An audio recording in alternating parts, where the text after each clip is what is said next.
जेव्हा पाकिस्तानवर आपण हल्ला करणार आहे ना, माझं वाक्य लक्षात ठेवा, हिंदुस्थानातल्या गावागावातल्या हिंदुत्ववाद्यांना सक्रिय राहावं लागणार आहे, कारण गावात पण हल्ले होतील. कारण काल परवापासून मी जे पाहतोय, आता पाकिस्तानचा झेंडा जाळल्यानंतर हिंदुस्थानातल्या एखाद्या मुसलमानांना राग यायचं काय काम आहे? अहो राग येतोय काहींना. पाकिस्तानचे झेंडे पायंदळी तुडवले म्हणून काहींनी ते रस्त्यावर चिकटवलेले काढून घेतले, बॅगेत भरून घेऊन चालले. महिला पण आहे त्यात सहभागी, मुस्लिम महिला. तुम्ही खाताय भारताचं आणि टाळी वाजवताय पाकिस्तानची.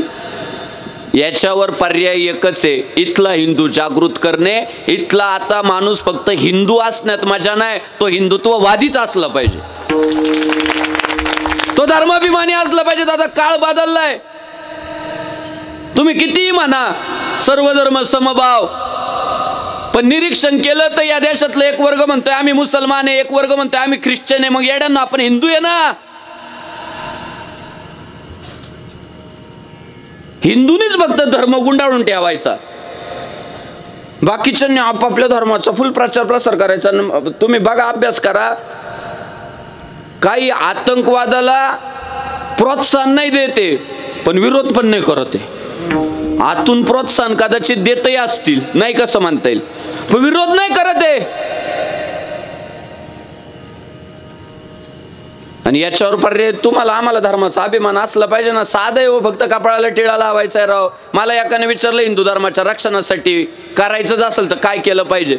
म्हटलं हिंदू धर्माच्या रक्षणासाठी टाकलेलं पहिलं पाऊल म्हणजे कपाळावरचा टिळा आहे. हे माता भगिनी वर्षानुवर्ष कपाळाला टिळा लावत राहिल्या का? त्यांच्यावर धाक होता पुरुषांचा, पण याच्यावर धाक आहे का कोणाचा?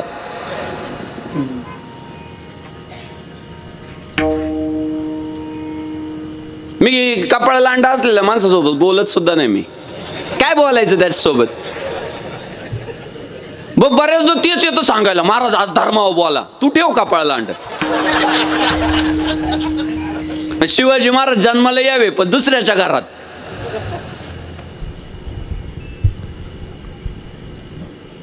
त्याच्यासाठी सगळा खाटाटोप जो केला संतांनी केला. आम्ही सगळे विचारा, सगळे आपल्याला पहिला हरिपाठ नाही शिकवला, आपल्याला पहिला पकवाज नाही शिकवला. गुरुवर्य आपल्याला कपाळाला टिळा नसलं हे दांडक टाकायचे पाठाडात. शास्त्रीजी पण लय मारायचे. मार आळंदीला आहे ना, टिळा नसला कपाळाला ठोक्यास द्यायची ती पहिला टिळा. काय होणार आहे त्याने? त्याने धर्माची ताकद दिसणार आहे. हे गावात परधर्मी आहे, त्यांची ओळख झाकतात का? झाकत नाही. त्यांची ओळख जगाला दाखवून देतात आम्ही कोणत्या धर्माचे. ते माग वारीत आले होते मुसलमान, हे वाटायला राजगिऱ्याचे लाडू, पाण्याच्या बाटल्या, 100-150 रुपयाचं साहित्य घेऊन आले ते आणि काढले त्यांनी व्हिडिओ.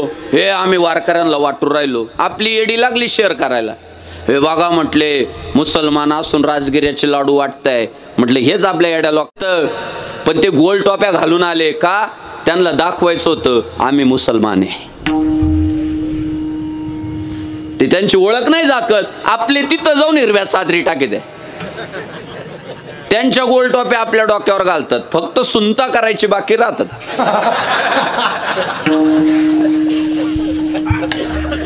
अजून अजून अजून ना ते फक्त चादर टाकायला लावतात, टोपी घालायला लावतात.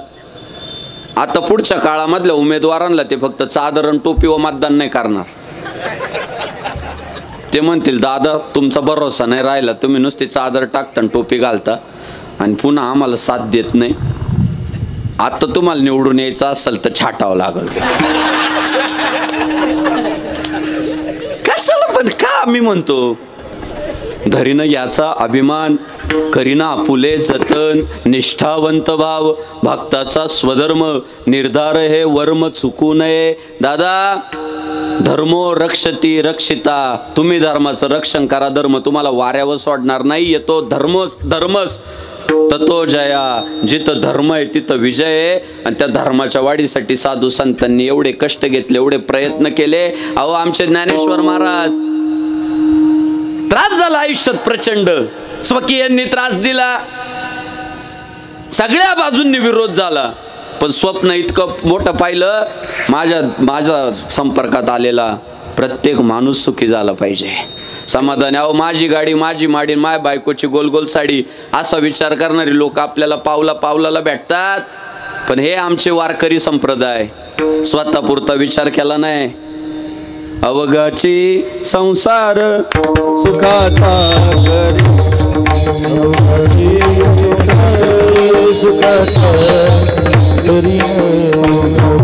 संसार सुखाचा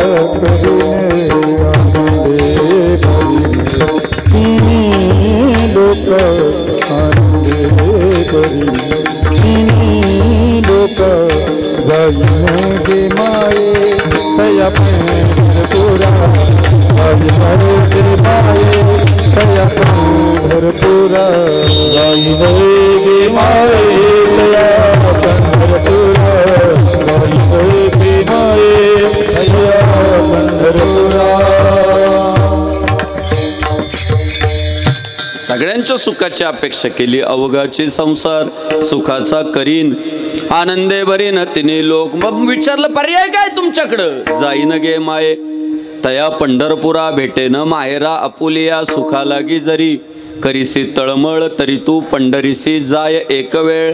तो पंढरीचा रस्ता आपल्याला दाखवला. आज आळंदी पंढरपूरची वारी ही फक्त लोकांची गर्दी नाही, ती हिंदू धर्माची ताकद आहे. त्या काळातलं ते शक्ती प्रदर्शनच होतं. 12व्या शतकामध्ये परकीय आक्रमण सुरू झाली महाराष्ट्रावर, आणि 12व्या शतकामध्ये ज्ञानेश्वर महाराजांचा जन्म आहे. आणि विश्व स्वधर्म सूर्य पाहो म्हणत माझ्या धर्माचा सूर्योदय जगाच्या कानाकोपऱ्यात झाला पाहिजे हे व्रत स्वीकारत एक शक्ती प्रदर्शन जयाने गातली. मुक्तीची गवांदी मेळविली मांदी, वैष्णवांची माझी ये जीवीची आवडी. आणि पंढरपुराने न गुढी भगवी पताका खांद्यावर घेतली, आणि हे सगळ्या लोकांना एकंदरीत धर्मात बांधून ठेवलं. आणि त्याच्यामुळं समाजातलं सुख नांदलं. जगद्गुरु भगवान श्री तुकाराम महाराजांना या साधू संतांच्या सगळ्या उपकारांची, त्यांनी समाज सुखी व्हावा म्हणून केलेल्या सगळ्या प्रयत्नांची जाण असल्यामुळं भगवान श्री तुकाराम महाराज देवापुढे उभे राहतात आणि देवाला म्हणतात, देवा आजपर्यंत आम्ही जे माणसात राहिलो, आजपर्यंत आमचा समाज स्थिर राहिला, आमचं अस्तित्व टिकलं, आणि सुखाने समाधानानं गुण्या गोविंदानं आमचे प्रपंच जे चालले, याला कारणीभूत जर कोण आहे तर फक्त साधू संत आहे. आणि त्या संतांच्या मुळे आम्हाला सुख प्राप्त झालं. वैष्णवा संगती सुखवादी जीवन, वैष्णवा संगती सुखवादी जीवन, वैष्णवा संगती सुखवादी जीवन, वैष्णवा संगती सुखवादी जीवन, वैष्णवा संगती सुखवादी जीवन, वैष्णवा संगती सुखवादी जीवन.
रखुमाई